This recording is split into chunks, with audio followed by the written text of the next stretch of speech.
So from this, I think it's really, as you see, it's cross-cutting around security and industry, in society and education. And with that, I'm turning to another collaboration partner, the TTC, the Trade and Technology Council, collaborating on digital standards, digital investments, setting digital targets together with the US. The next speaker is Raimondo, so Secretary of Commerce Raimondo. We met her, and many of you also here in the room, our members, met her together with Executive Vice President Vestager, who we will meet later today, in a meeting, in one of the first meetings in Brussels from the Biden administration. She came here to discuss how do we collaborate in technologies and trade, and she chose Digital Europe to visit us and to let us host that conversation. And from that, we published a paper. There was a request from Vestager and from Raimondo, who said, can you guide us? What are the areas in which we should start collaborating? And we came out, I'm super proud to say that the members of Digital Europe really came together over the summer, and came out with 10 recommendations. 9 of them turned into direct groups of the Trade and Technology Council. And we have also been a part of the first meeting between the representatives in US, both with Dombrowski and Executive Vice President Vestager, the Foreign Secretary May, and of course Gina Raimondo herself. So I will pause for a second and let you see her video message that she recorded to us. And I put a note to one thing: the privacy shield of which I spoke, the transfer mechanism, is actually not a part of the Trade and Technology Council, but I note that it is definitely on the table and seems to be moving forward. Please.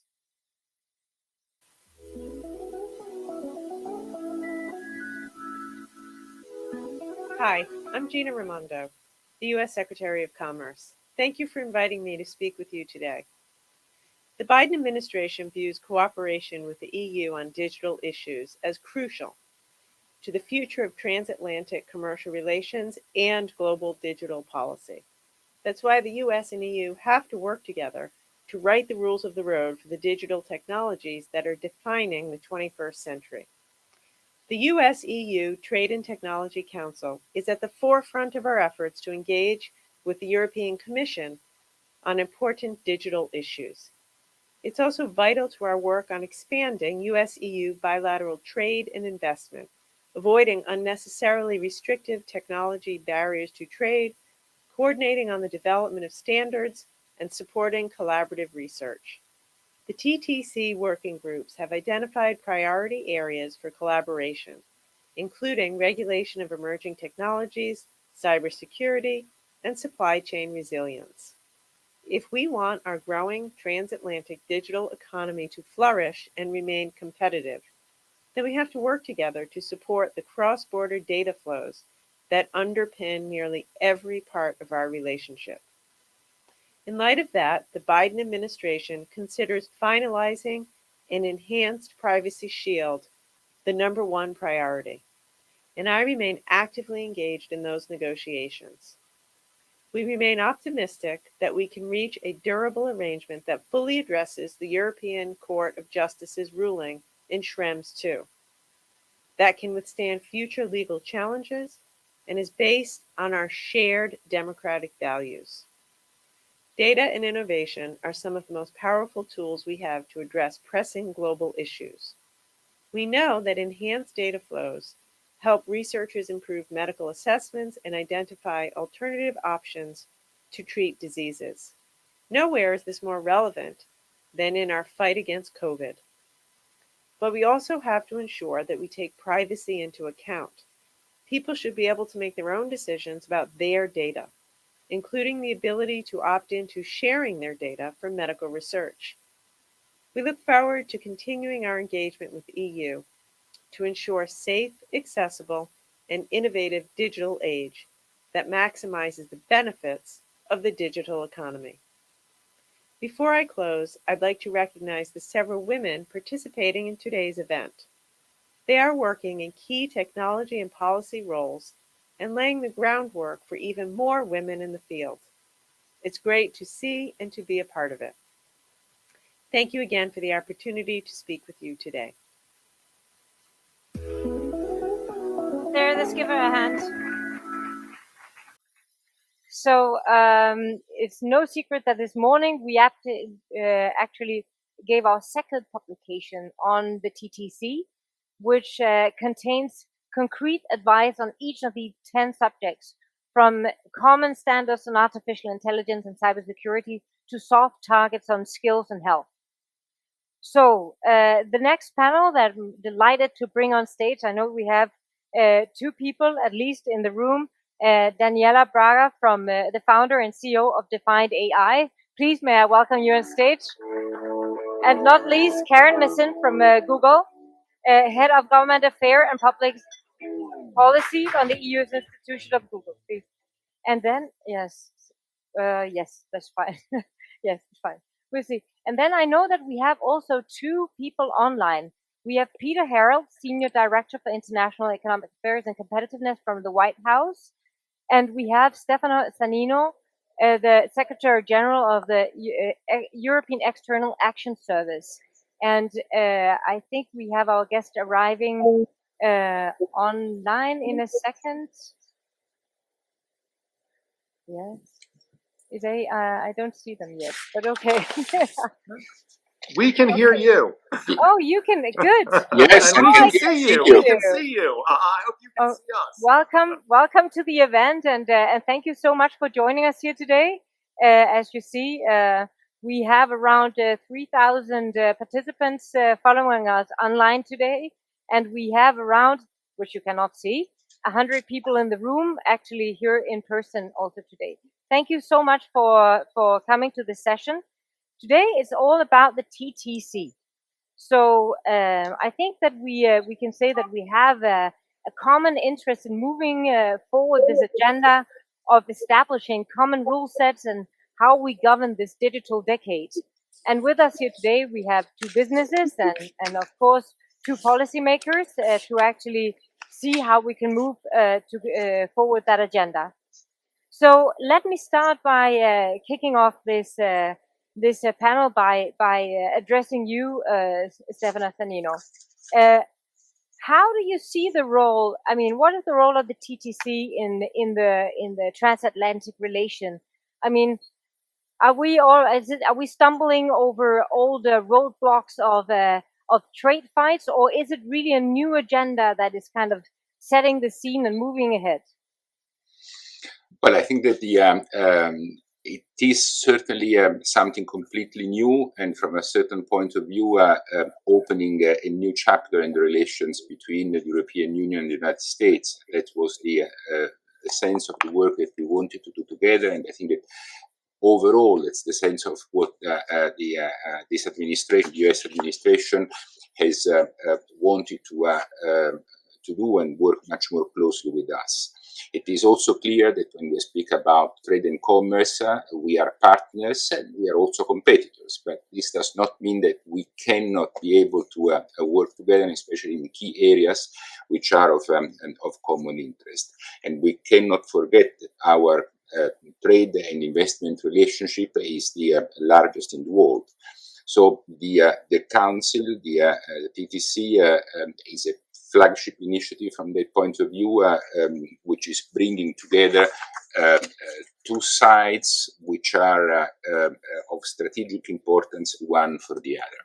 And you were rightly mentioning the 10 working groups that are on which the work is based.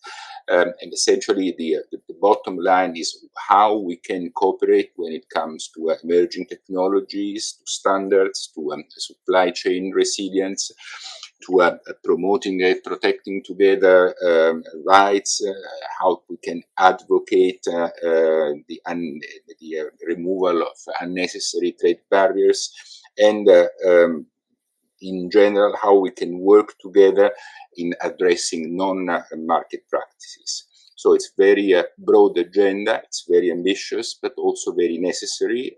And in a way, it's a model of governance that we want to achieve together, especially when it comes to autocratic models who are unduly benefiting of the openness of our markets. Right. I mean, so turning to you, Peter, you know that industry is always impatient. We set targets and then we run ahead.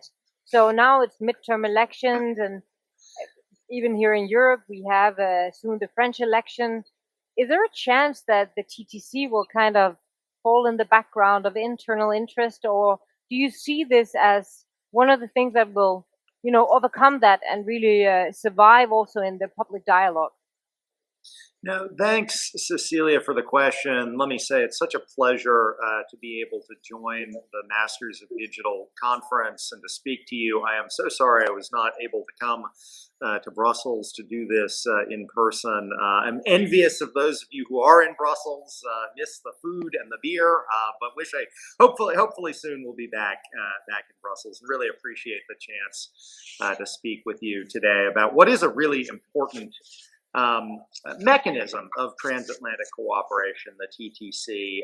You all heard, and I was watching Secretary Raimondo's remarks, which I think are sort of relevant to the question you just put on the table, Cecilia, because one thing I hear from Gina quite regularly is the need to have a bunch of deliverables in this spring when we expect. We haven't quite announced the date yet, but we are vectoring soon towards the date of the next TTC.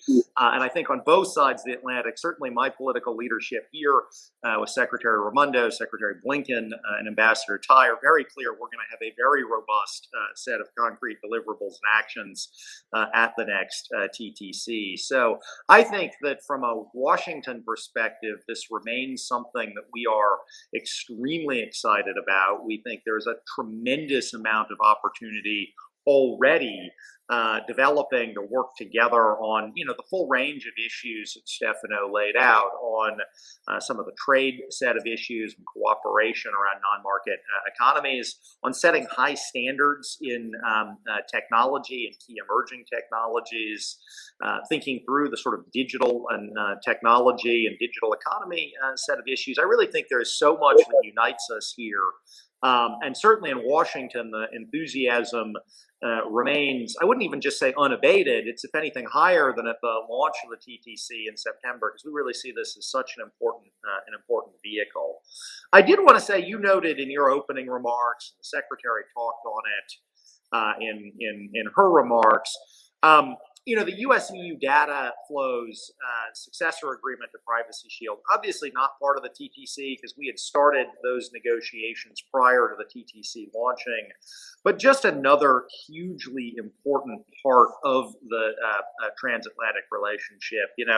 Data flows underpin much of the $7.1 trillion transatlantic economic relationship. And while those negotiations are not part of the TTC, we certainly think it is essential and critical to the success of the TTC to be able to cooperate on all of these shared issues to get to a new US-EU adequacy agreement. And certainly from a Washington perspective, we think we've been making some proposals in that space that fully address the concerns of the European courts in 2020, and that should enable us to get to a new agreement, hopefully in the very near future. So that's also not part of the TTC, but a huge piece of the work that we're working on across the Atlantic right now. Thank you so much, and thank you for highlighting data flows. And may I remind that Digital Europe published a study at last year's Masters of Digital, really analyzing the global data flows and how much it really means for the economy and which sectors will be hit the hardest if it's disrupted. So turning to you, Karen. So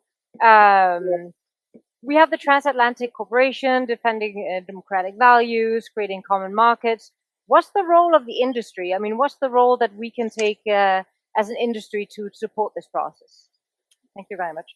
Well, first, I would like to say that, it was a first meeting in Pittsburgh. It happened. And it was actually positive because, as Peter was saying, there's really a commitment for cooperation, for getting together to look at, what we can create in terms of standards, but also what we can do in terms of like in economic recovery, in terms of skills, in terms of helping SMEs, to get into the digital transition, and also getting other issues like disinformation globally. I mean, when we talk about, democracy, I think there are lots of discussions to be done because, digital is at a global stage. So when you need to talk about, disinformation, you need to address it together. And the fact that you can get, two superpower getting together, thinking about, how we want to address it, setting some standards, getting a consensus is very important. We also need to talk about, some of discussions are going to be harder, but how you make it, disinformation at a global level. Also, AI governance is also something which is important. But I think it's important, what happens is like, they have the same ways of addressing it. And one thing we should not forget is also the fact that the people is going to be at the heart of this discussion as well. And we see that about 25% of the people which are going to have to change job after the pandemic. So how are we going to accompany that? How we can going to make sure that, we help into this transition and we have an inclusive transition. And I think for me, it's a bit like a wedding. You have to concentrate on the things that get you together as opposed maybe to what separates you. And with like 20 years of experience, I can say. And I think it's that's what we're looking forward about, like, having some, very helpful discussions. As Peter was saying, I mean, it's not going to be easy because there is a lot on the agenda. And I think, sometimes we're going to create huge expectations for what we want to address. But I think, as a private sector, we're also here to help, to bring, the knowledge we have, this understanding about, how we've been doing things, into the different areas of different continents and putting that together on the table. So, turning to you, Daniela, you are founder of a super successful scale-up, and you live this transatlantic life of trying to grow in both areas. So, I mean, how do you tackle the differences in these standards and regulations across the markets today, and what can be improved? We, like you said, Cecilia, we were born in Seattle with a month of difference, then setting up an R&D center in Portugal, where most of our engineering team has been since 2016. So when GDPR hit the world, the US was still very behind. It was still starting to they were not even thinking about that yet. And we had a very rough year. We took a year as a small startup back then to actually develop our own data privacy, our own privacy manifesto and policies. And while the world was trying to catch up, we were already implementing all of it ahead of the game because we are a data company. Obviously, we had to tackle that. And it had to do so when the California Consumer Privacy Act came. We were already operating under the GDPR requirements and compliance a long time ago. Japan, we have presence in Japan. We have an office in Japan too. Everyone was already getting the same treatment, but essentially, what I can tell you is that being smaller, we were able to adapt faster. We saw our clients.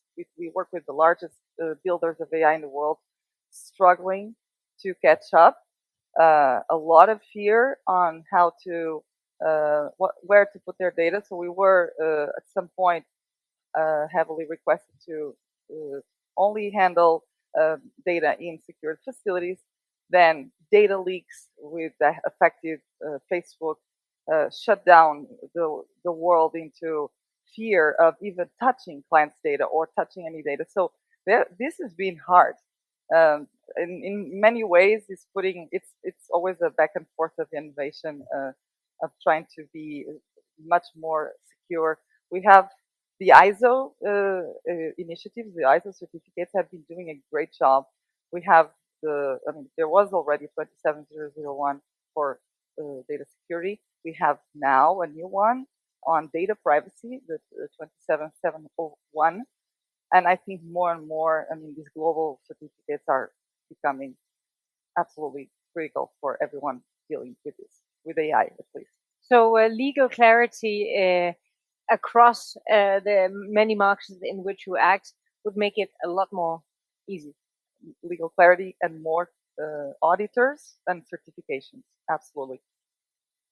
So Turning to you, Stefano, Sannino, again, how does the TTC fit into, the talks we spoke earlier today about technological sovereignty, which is being highlighted a lot in Europe at the moment, and it seems to be a melting pot, also of foreign policy, security policy, and how does that sovereignty concept, fit into the work that we do with the TTC? Well, I think that it fits very well in the sense that what we are trying to do. I think that when I say we, I'm not speaking only about the European Union. I think I can speak also for the United States or for Canada or for other countries, is to create a space where we can have a set of principles, a set of standards that are allowing us to have a technological age and the capacity to not only to resist to the pressure coming from others, but also to run faster, being able to be more competitive. So I would like, I think that it's important to see also the TCC in the context of a number of pieces of regulations and legislation that we are developing here in Brussels. I'm thinking about the CHIPS Act, for example, and the idea that this act to reduce the dependence on supply chains that are not reliable from a certain point of view in the context of the work that we are doing in the digital sector with the Digital Market Act, or the digital connectivity strategy, the digital compass. They are creating a domain where a number of rules and standards can regulate this environment. You have to see also in the context of our willingness to set global standards. And again, just yesterday, we have published a new strategy on standardization that is very proactively looking at the way how we can work in this direction. So there are a number of, I think, initiatives that we are taking in order to enhance our capacity, once again, not only to protect without becoming protectionist and preserve, let's say, the freedom of our market, but also in a way how we can enhance our capacity and being able, again, together with our partners and allies, to have an environment that is more capable of addressing the challenges that we are facing today. And I was listening to what Mircea Joanna was saying before, and we are experiencing on a daily basis, unfortunately, the risks that we run when it comes to hybrid or cyber threats. So turning to you again, Peter Harrell, I mean, so you could say that in many ways, I think European looks at the Americans like super agile, faster. So, okay, Europe has been running ahead in digital regulation, and there's a lot of things on the table. Industry has also been a part of discussing many of these proposals. So do you think that it will, be a new era where, both the US but also EU kind of aligns across partnerships before something is launched within the EU or in the US? In particular, if you look at the safer internet, there's the DSA right now, just passed through Parliament here in Brussels, and we see really fundamental, serious talks on the safer internet also in US. Is that an area where you see an aligned approach to a safer internet? And so thank you. I think the first point I want to make, and this is sort of within the context of the TTC, but also much more broadly on the transatlantic relationship, is that there is so much that unites us, so much more that unites us than divides us, whether it is our approach to kind of the values of the internet to an open but also secure and reliable, internet where we have less disinformation, less harmful content online. So whether it's sort of our approach to a competitive market-based economy. Stefano talked about resisting protection. And there's so much more that unites us than divides us. And the TTC provides a mechanism for us to work together not only bilaterally, not only on sort of how do we align our regulations for the digital economy, for standards, for that kind of thing, but also how do we have a collective set of standards and rules that we can then go out and advocate for globally as well. Because we are in a global environment. We need ultimately to be working together in forums in Asia and global forums of internet governance and global forums for establishing standards for AI to electric vehicles. So it really is it's both a bilateral mechanism, but it's also a mechanism to have broader cooperation. When you come to the digital economy and the regulation of the technology platforms, I think this is an area where, again, you see strong interest on both sides of the Atlantic in having pro-competitive regulations. You've seen the Biden administration appoint very pro-competitive regulators to key goals. You see interest in Congress in passing new regulations. Obviously, you see some movement in Europe with the DMA and the DSA. And I think at a strategic level, there's really a lot that unites us in terms of the objectives that we are trying to achieve and our view on a pro-competitive digital economy. Obviously, we've been engaging with our European colleagues and counterparts about a couple of areas where we think we have views on the way that regulation should play out, and I think obviously we've been clear we don't think there should be regulations that sort of intentionally and discriminatorily target only American firms rather than sort of similarly situated firms elsewhere. But I'm quite optimistic that because there is this shared strategic set of values on both sides, that we're going to be able to work through those areas of difference on a couple of aspects of implementation. Thank you so much. So looking at some of the areas that is important for industry, Karen, so artificial intelligence, content moderation, use of data, where do you think there is scope for alignment? Well, there are many priorities, where we actually see some alignment. The first thing for us, which is important, is that we would like that we get some concrete outcomes. Also that we avoid some unilateral, decision making, and also that we address together new developing emerging technologies like AI. That's first thing.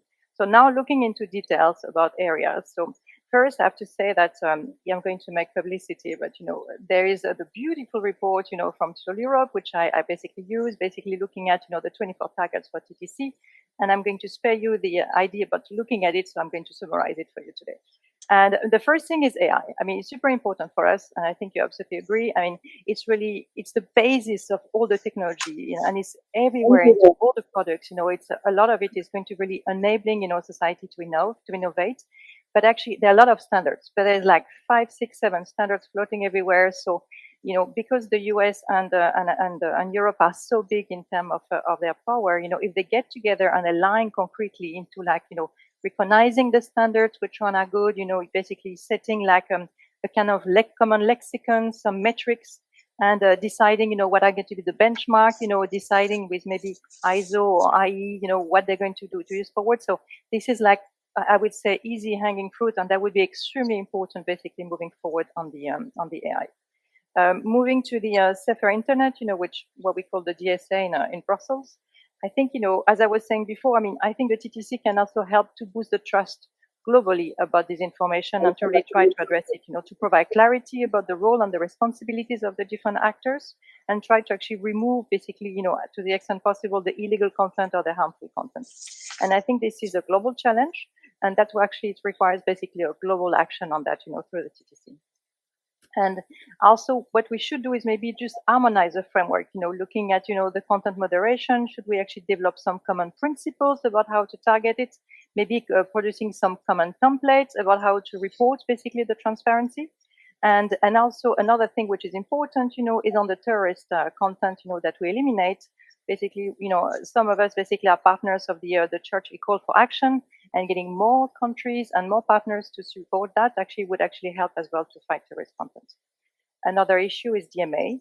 And of course, DMA, as was mentioned before, what is important there is that, there has to be an establishment of key principles, for the due process, regulatory dialogue, non-discrimination, security, and the rule of law. And cyber, which was mentioned by the Deputy Director General of NATO. I mean, we need to cooperate on 6G. We need a task force on security assessment, including the cloud certification, which is like one of the core ways to basically fight cyber. And we should share information about the cyber attacks. And then we should have basically a kind of strategic cooperation basically to enhance it and to actually do the certification. And I still have 3, we're getting there. We still have green tech as well, which is extremely important. Like we need to, climate, as we were discussing, is very important. With technology, we can actually help a lot, to address it. And so for that, we need a roadmap to actually see how digital technology and R&D can help to foster it. And we need to set standards for carbon footprint measurement, digital enablement. And also we need to maybe agree like on a joint taxonomy or like some green standard for procurement, which would be helpful. And finally, finishing on the semiconductors, which is like, we need to drive a common strategy, as Mr. Sannino was saying. We need to advance the US on the EU Act for chips. We need to support, R&D, and then also encourage greater technical standardization and drive the workforce development for that. But the last bit I wanted to go back is that all I mentioned, as was saying Secretary Raimondo, is only possible if we have a free flow of data and if we actually solve basically the privacy shield. Because, all this innovation in all the sectors basically needs the data flow. And this is why we strongly support as well basically the privacy shield. Thank you. Thank you so much for mentioning a lot of the points that is in the report. I hope that everybody has read it before they joined lunch. Over lunch I saw everybody reading in the corners. Really, okay. Anyway, it's launched and it's very concrete, actually looking at targets and areas of collaboration and even how to do that. So hopefully that will also be helpful in the dialogue. So turning to you, Daniela. So there's a lot of talk of ethical AI and ethical problems and use of AI. How involved are you in that, and how do you build that into your development process? Well, I usually say that there's ethics is different from bias, and it's connected. So I think I'm going to answer with the bias, because we are in AI not qualified to answer questions about what is right or wrong, which is an ethical question, but we should be able to provide transparent data, unbiased data, to be able to create models that are unbiased and transparent and traceable. So one of our big banners, my big banners, are the bias in AI or the avoidance of that through data, because it's about data representation in the space we deal with, which has to do with human-computer interaction. So voice technologies, natural language processing, computer vision. There are so many issues that are to be resolved in terms of demographic representation. So recognition of people of color, recognition of women, whether it's in any of the modalities I just described, it is something that when builders are building, they have access to early adopters who are traditionally white males. So the early adopters of consumer products, right? So this is the big problem, and that can only be tackled with simulated data, synthetic data, and it's a lot about what we're about. But transparent, it's okay if your model is biased as long as you know there is a gap and you are transparent about it and you're going to deal with that. The other thing is building diversity teams. There, unfortunately, in AI, it's still 5% of women that actually graduate or on anything close to AI. We are very proud that in our company we have right now 39% of women, which is uncommon in any.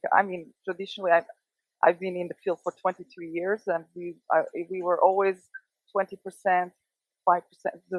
This is in tech. 20% is in tech. AI is even a narrow domain of that. So diverse teams enable diverse, unbiased products. So this is a huge other banner that we all have to fix. Thank you so much. So turning to the last round of questions, Now we've been talking about semiconductors, artificial intelligence standards, cybersecurity standards, safer online environment, content moderation, etc.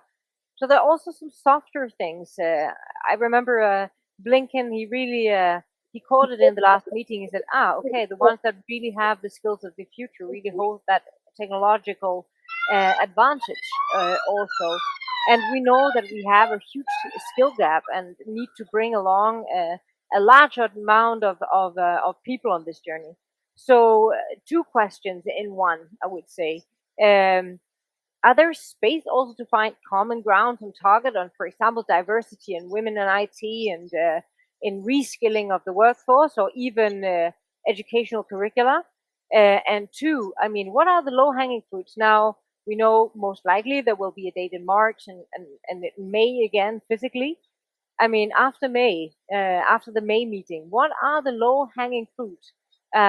What are the things we hope to get out with? So let me turn to you first, Stefano. I mean, what would be the areas that you would see as some of the areas that would come to the table and where the parties are closest? Well, I think that I don't know if where we are closer, but certainly where we need to work and we need to work fast is the number of areas that Karen has also mentioned. We are facing now a very complex situation with the combination of hybrid threats and cyber threats. This is certainly an area where we need to work very closely together, and we need to be able to define common strategies, common standards, a common approach to this issue. What we need also to do together is working in the context of the multilateral institutions and to be able to shape the work in that area. I'm thinking about the UN, but I'm also thinking, for example, about the International Telecommunication Union, and in all these areas, I think that we have to push our agenda forward in order to be able to define the elements of, let's say, on the economic side, but also on the security side, which is extremely challenging in this moment. So for me, the focus is how we can manage to move in areas which are of extreme relevance for our global security. And I think that the transatlantic alliance from that point of view is absolutely key, because as Karen was saying, if we can manage to get together when it comes to standards, to environment, to artificial intelligence, or to digital market, this is something that is extremely important in this moment, and we need to focus there. Thank you so much. So, Peter, so do you see also that there are room for targets, common targets on some of the softer areas that are maybe closer to people's hearts because it's a part of their lives, like education, and on more the harder things? Where are the low-hanging fruits? What do you predict that would be areas that could be brought forward to results in the next May meeting? Yeah, so I think over the next couple of months, we're, I am certainly hoping and expecting we'll see good progress on a couple of areas. I think on the whole supply chain and semiconductor set of areas where we're both on both sides of the Atlantic making very significant investments domestically. I think there's a lot of opportunity to work together to align those investments and common interest. You brought up education and training and inclusion, and in the TTC we have a whole working group on How do we make sure that small and medium enterprises can thrive in the digital economy? I think there's a ton of opportunity to work together on that set of issues. And then on the sort of workforce skills set of issues, that was probably the issue that got the most discussion at the first in-person TTC in September. And I think that aligning kind of approaches and how do we make sure that we have a diverse, high-skill workforce, and that the opportunities of the digital economy aren't just concentrated in the U.S. side. We think of them as the coastal cities, but how do we ensure there are opportunities from the digital economy kind of across all of our cities and all of our people? So I think there's just a ton of opportunity to work together. Concretely, I think you'll see a lot on supply chains. I think you'll see a lot on the kind of the issue you were just talking about. We were just talking about in the last question, the kind of harmful content online, algorithms, like how can we kind of align on some joint approaches to that set of issues, I think is another area of near term. And I think we are continuing to work on the challenge in non-market economies. I mean, reality is we are in an era of competition, political competition, geopolitical competition, as you and Europe are seeing today on your eastern flank. We're also globally in an era of economic competition.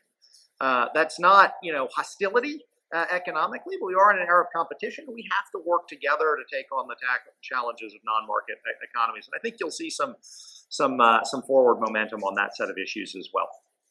Thank you so much.